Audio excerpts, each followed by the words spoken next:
Pinalagsa ng napakaraming tao ang pagpunta ni Daniel Padilla dito sa Siargao. Ngunit bago ang lahat, huwag niyong kalimutang mag-subscribe at pindutin ang notification bell para maging updated sa ating mga susunod na videos.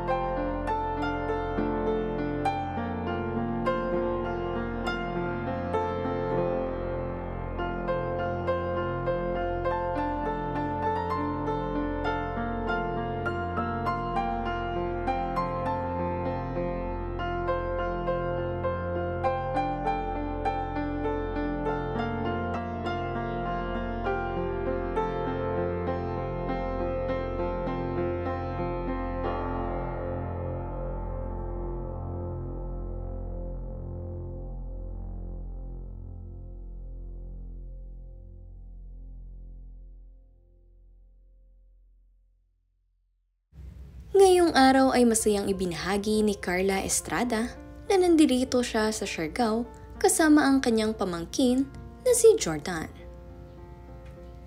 Bumisita nga rin sila dito sa famous coconut tree at napakarami ding nagpa-picture sa kanila. Kung gusto nyo gumanda yung buhay nyo, manood lang kayo na magandang buhay.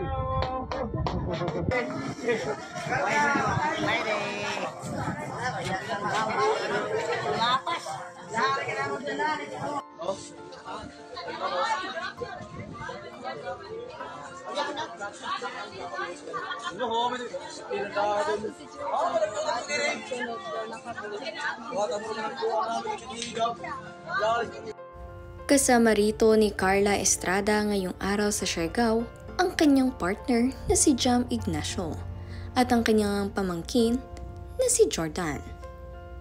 Marami nga rin ang nagsasabi na sana ay dumating muli dito sa Siargao itong sina Daniel Padilla at sina Maggie. Ang video naman kasi na ito ay nitong February pa nung dumalaw si Daniel at Maggie dito sa isla ng Siargao. Kung saan makikita nyo nga sa mga video na napaka-gentleman nitong si Daniel sa kanyang kapatid na si Maggie. Marami nga ring nagsasabi na napakagwapo sa personal nitong si Daniel. Kaya naman sobrang dami nga ng mga tao ang nag-aabang dito upang masilayan lamang ang kagwapuhan ni Daniel Padilla.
Masayang-masaya naman nga ang mga fans at supporters nitong si Daniel Padilla ng mga Siargaonans dahil nakita nila ng personal ang kanilang idol.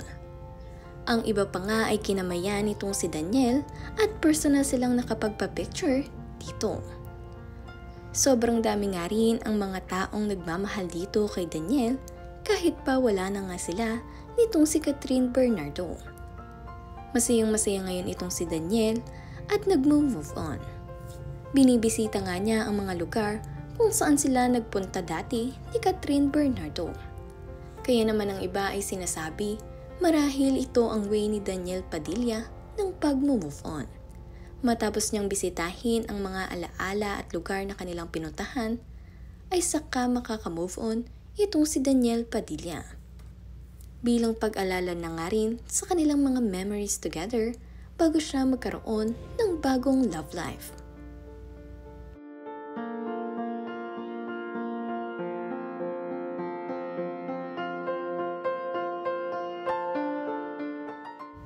Marami nga din sa mga fans at supporters nitong si Daniel ang napapasana all sa mga nakapagpa-picture sa kanya rito.